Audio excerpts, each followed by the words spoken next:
Okay, uh, dear students, yesterday we have studied complex series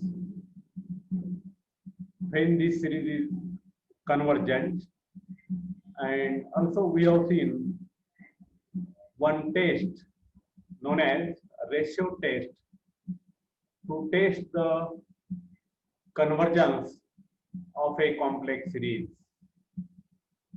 And we have also seen one of the example that this series z to the power k upon k factorial, which is e to the power z.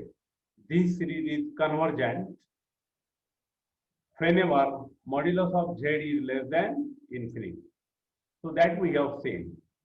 Now today we shall discuss the exponential function. So it is a complex valued function. So the function which associates with each z another complex number denoted by e to the power z, and this e to the power z is known as exponential function. So to every z there corresponds a complex number e to the power z. So it is called an exponential function. So it is just like your classical exponential function e to the power x, but here exponent is the complex number. In case of e to the power x, x is any real number, right? So now here we consider the series over k equals k, which takes value from 0 to infinity. This ak multiplied by z minus z0 to the power k. So this is a power series, and we assume that this series is convergent on this disk D, which is like this. So this is a open disk whose center is the complex number z0 and with some positive radius r. So if we have power series which is convergent in this domain, then we define function f denoted by f of z as this one. So it is a power series which we have taken. Okay. Then this function f of z has all derivatives in the disk D. And how these derivatives are obtained? So all these derivatives are obtained by differentiating this series term by term. So let us see the first derivative of this complex valued function f of z, which is denoted by f dash at z, which is equal to, now take ak is constant. So you take the derivative of z minus z0 to the power k. So again here z0 is some fixed point, it is constant. So take its derivative. So its derivative is k times z minus z0 to the power k minus 1. So that we have written, right? So this is the first derivative of this function f of z, which is a power series. Right? Now we rewrite this summation from k is equal to 1 to infinity, because if you take k is equal to 0, first term of this series will be 0, and therefore this summation starts from k is equal to 1 to onward, and in that case we have this thing, okay, because first term is 0. So this is the first derivative of this power series. Now you can take other derivatives also, higher order derivatives, second order derivative, third order derivative, and so on. Okay, on the similar way, you differentiate this term by term. Now, once we have this idea, now let us come to the exponential function, which we have here. So derivative of this exponential function. So in classical notation, it is dd z of e to the power z, But what is e to the power z? This is a complex series, and therefore you can differentiate this because this series is convergent in the given disk. We have seen yesterday, and therefore on this basis of this result, we can apply this result to this function, exponential function e to the power z, and its derivative is this one. Okay, k z to the power k minus 1 upon k factorial. So again, we take summation from k is equal to 1 to infinity, and here you can rewrite this k factorial as k into k minus 1 factorial, and this k in which is in the numerator and 1k from denominator vanishes, and you will get this series, right? But again, for we replace k equal to 1 by k is equal to 0, and same series can be written. We are adding this term, okay, for k is equal to 0, and you will get this. So what we have, this is again exponential function, right? E to the power z. So what we have seen, just like in classical exponential function, we know that derivative of e to the power x is e to the power x. So same thing is happening here as far as the complex exponential function is concerned. Derivative of complex valued function or complex exponential function is the complex exponential function, right? And that is why we have this result. Derivative of e to the power z is equal to e to the power z. Now you are familiar with some of the laws of indices for the exponential function. E to the power x into e to the power y is equal to e to the power x plus y, like that. Okay, so we shall see such type of properties for this complex exponential function. So e to the power z1 multiplied by e to the power z2 is nothing but the exponential function. So the exponent is the addition of the exponents of first exponential function and second exponential function. That is so, and this is true for all complex numbers z1 and z2, right? We will prove this here. Then second property is exponential function e to the power z. If you take its nth power, which is equal to e to the power n into z, then 1 upon exponential function is nothing but e to the power minus z. And again, we will see this important result due to Euler. So it is called Euler formula.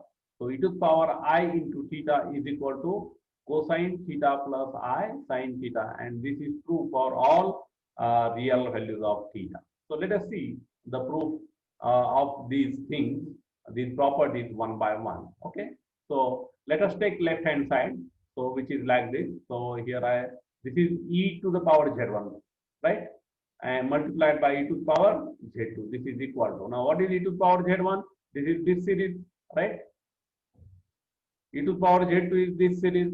Now we have to take the product of these two series. So it is somewhat complicated. It requires a lot of calculation.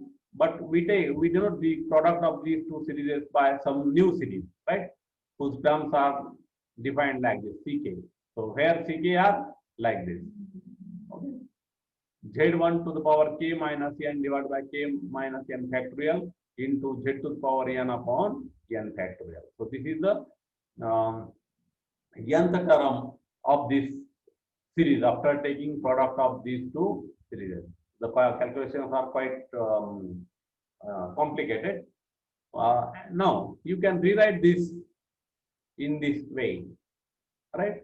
So we take this 1 upon k factorial outside. So what we are doing here, you are multiplying and dividing by k factorial. This is some arrangement. So multiply and divide by k factorial. So that will give you here 1 k factorial in the numerator, and rest of the terms are as it is. Okay.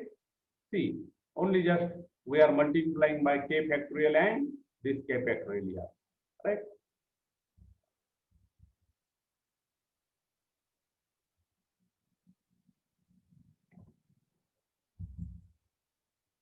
So like this. Now What is this? So this series is nothing but, so 1 factorial, 1 upon k factorial as it is. This is z1 plus z2 to the power k. Right? Again, I forget one thing here. I should add here summation notation. Okay. So I will add it. So this is nothing but complex series, which is e to the power z1 plus z2. And therefore, e to the power z1 into e to the power z2 is equal to e to the power z1 plus z2. Okay. So this property is proved for all complex numbers z1 and z2. E to the power z to the power n is nothing but e to the power n z. So this is very simple.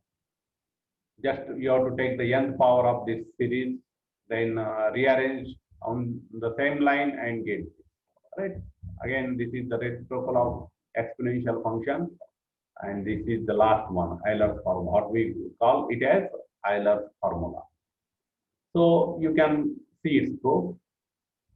We know the value of cosine function in terms of series, and it is equal to 1 minus this theta square upon 2 factorial plus theta to the power 4 upon factorial minus so on, so on, like this. Now you can rearrange this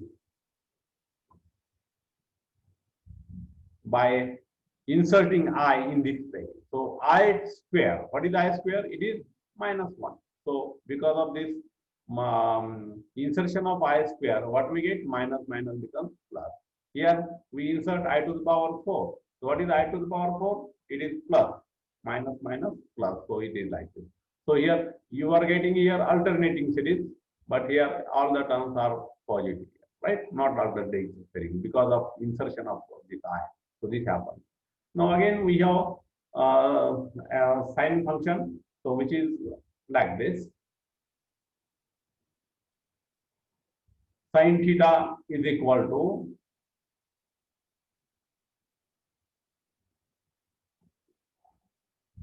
theta minus this theta to the power 3 upon 3 factorial. Okay.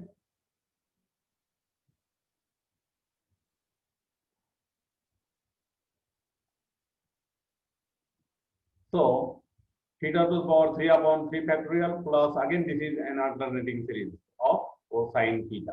Okay. Now here you multiply this throughout this expression by I, and you will get the value of I sine theta, which is equal to, so I multiplied by this plus I cube. So what is I cube? I square is there. I square is minus 1, right? And you are multiplying by I again. So that I square multiplied by I. So that will be I cube. And because of this, you have plus sign here. So again, on the same way, you can have this here, and so on. Now, you take this right hand side expression, cos theta plus I sin theta. You just take the addition of equation 1 and equation 2. So let us see what it is.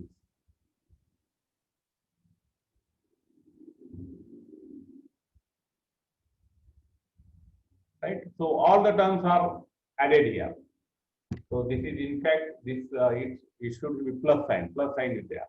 So 1 plus I theta plus I theta square upon 2 factorial plus I theta to the power 3 upon 3 factorial plus I theta to the power 4 upon 4 factorial plus so on.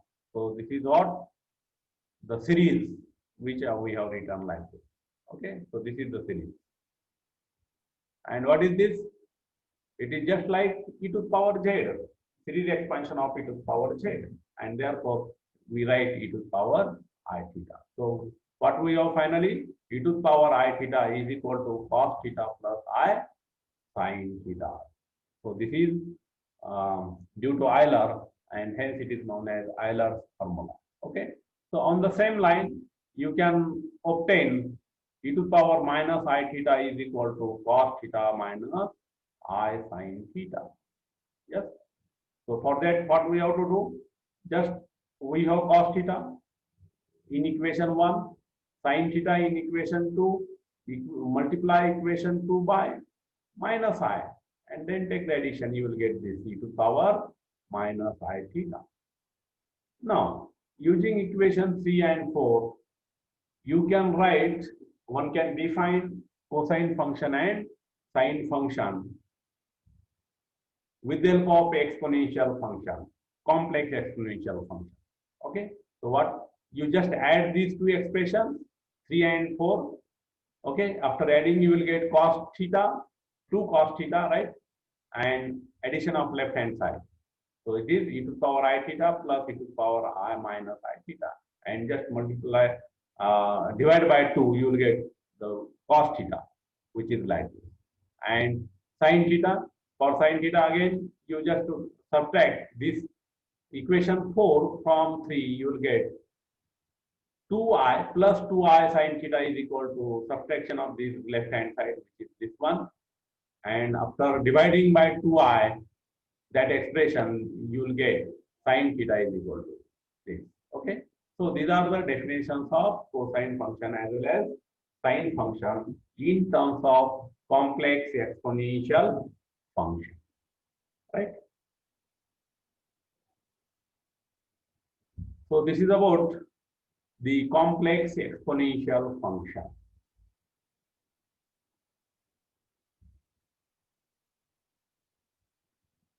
Now, here we apply this complex exponential function, which we have e to the power I theta, and just now we have seen e to the power I theta is equal to cos theta plus I sin theta. So now here we use this complex exponential function to find the roots of polynomial equation. We have seen the meaning of polynomial equation.